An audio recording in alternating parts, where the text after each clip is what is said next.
Hello my dear students, कैसे हैं आप सभी। इस वीडियो में हम हिस्ट्री के सेकेंड चैप्टर के लॉन्ग आंसर को कवर करने जा रहे हैं। एक क्वेश्चन हम इस वीडियो में कवर करेंगे चूँकि हम सभी को पता है कि इस ब्लूप्रिंट के अकॉर्डिंग इस चैप्टर से 4 मार्क का एक क्वेश्चन आएगा।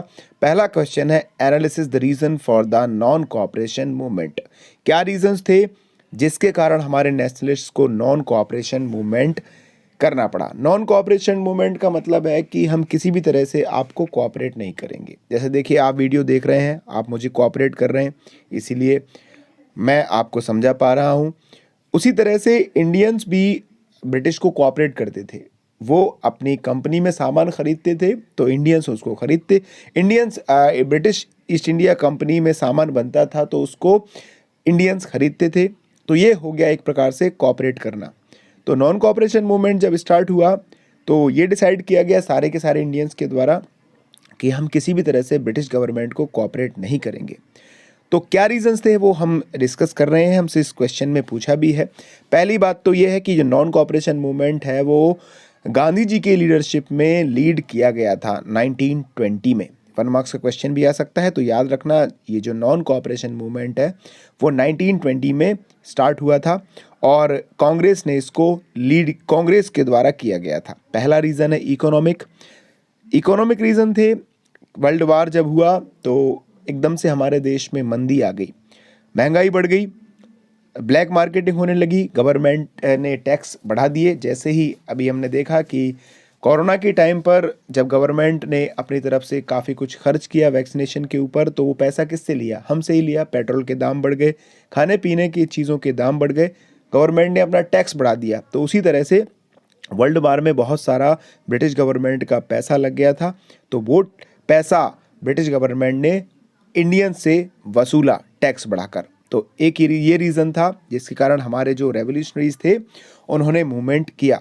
दूसरा रीज़न है गवर्नमेंट की जो पॉलिसीज़ थी वो काफ़ी ज़्यादा रिप्रेसिव थी। रिप्रेसिव मतलब हमें दबाने वाली। जब हमारे जो नेशनलिस्ट थे मूवमेंट करते थे हमारे रेवोल्यूशनरी, तो गवर्नमेंट ने ऐसे रूल्स रेगुलेशंस बना दिए जिससे कि हमारे जो नेशनलिस्ट हैं उन्हें बहुत ज़्यादा कड़ी सज़ा मिली।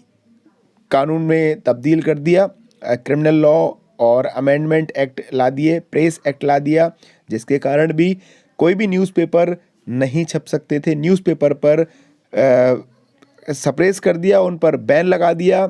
अब बता दिया कि भाई आप हर कुछ नहीं छापेंगे, आपको छापना है तो आप हमसे पूछ कर ही छापेंगे।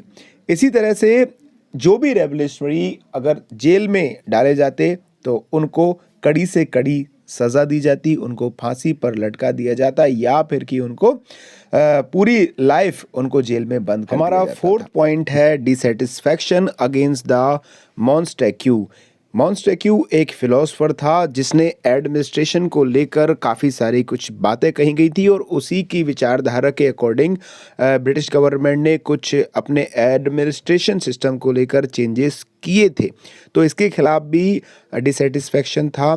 चेस्टफोर्ट एक्ट ऑफ 1919 उसी में बनाया गया था। इस कानून के तहत एक नियम बनाए गए कि एडमिनिस्ट्रेशन सिस्टम में बदलाव किए जाएंगे, लेकिन ये जो बदलाव हुए थे उसमें किसी भी तरह के वैलिड राइट इंडियन पीपल को नहीं मिले थे। तो इसके कारण ज़्यादा से ज़्यादा इंडियंस नॉन कोऑपरेशन मूवमेंट में शामिल हुए और उन्होंने अपना अनरेस्ट शो किया गवर्नमेंट के अगेंस्ट। अनरेस्ट का मतलब होता है अशांति।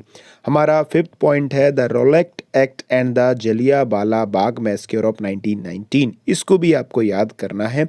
जलियांवाला मैस्क्योर जो कि 1919 में हुआ था। देखिए 1919 में नेशनलिस्ट की एक्टिविटीज़ बढ़ रही थी, रेवोल्यूशनरीज जगह जगह पर आंदोलन कर रहे थे। तो इसके कारण गवर्नमेंट ने एक कानून बनाया जिसका नाम था रोलेक्ट एक्ट।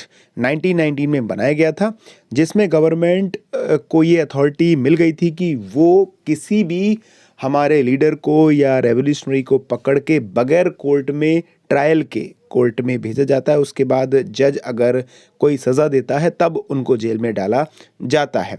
लेकिन इस नियम के तहत ब्रिटिश गवर्नमेंट को ये परमिशन मिल गई कि वो बगैर कोर्ट के बगैर कोर्ट ट्रायल के हमारे इंडियंस रेवोल्यूशनरी को जेल में डाल सकती थी। तो इसके खिलाफ भी लोगों के दिलों में गुस्सा था और इसी को लेकर विरोध हो रहा था। आपको पता है अमृतसर के जलियांवाला बाग में, जहां पर हज़ारों लाखों की संख्या में लोग मारे गए थे, जो कि इनोसेंट पीपल थे, भोले भाले लोग थे, बगैर हाथों में हथियार लिए वो बैसाखी के दिन इकट्ठे हुए थे, अपना विरोध प्रदर्शित कर रहे थे। तभी आपको पता है गोलियों की बौछारें आई, जनरल डायर ने वहाँ पर गोलियां चलवाई थी जिसमें लाखों लोग मारे गए।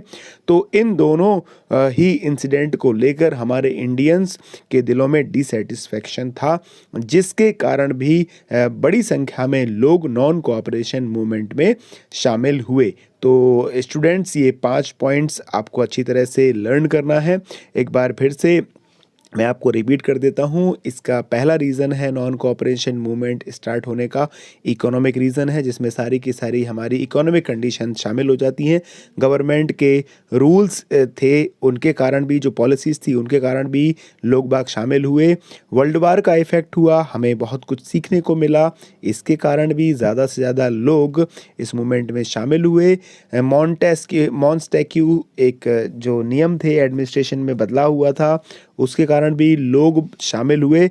Rowlatt act, Jallianwala Bagh massacre, ये एक बड़ा रीज़न था जिसके कारण लोगों के दिलों में ब्रिटिश रूल के अगेंस्ट बहुत ज़्यादा गुस्सा हुआ और ज़्यादा तादाद में लोग इस नॉन कोऑपरेशन मूवमेंट में शामिल हुए। और यही सारे के सारे रीज़न है जिसके कारण ये नॉन कोऑपरेशन मूवमेंट इंडिया में शुरू हुआ। हालांकि पूरे इंडिया में और पूरे के पूरे वर्ल्ड में ब्रिटिश रूल की काफ़ी सारी बुराई की गई, निंदा की गई और बड़ी तादाद में लोग इस मूवमेंट में शामिल हुए और नेशनलिज्म हमारे देश में बढ़ा।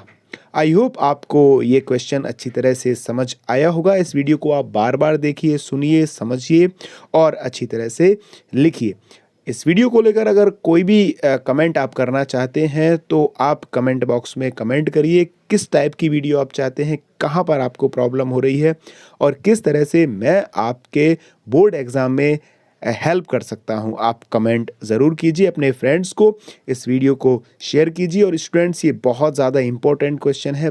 90% चांसेस हैं कि ये क्वेश्चन आपके बोर्ड एग्ज़ाम 2022 में आ सकता है। और भी क्वेश्चंस इसके बाद आएंगे। Thank you very much.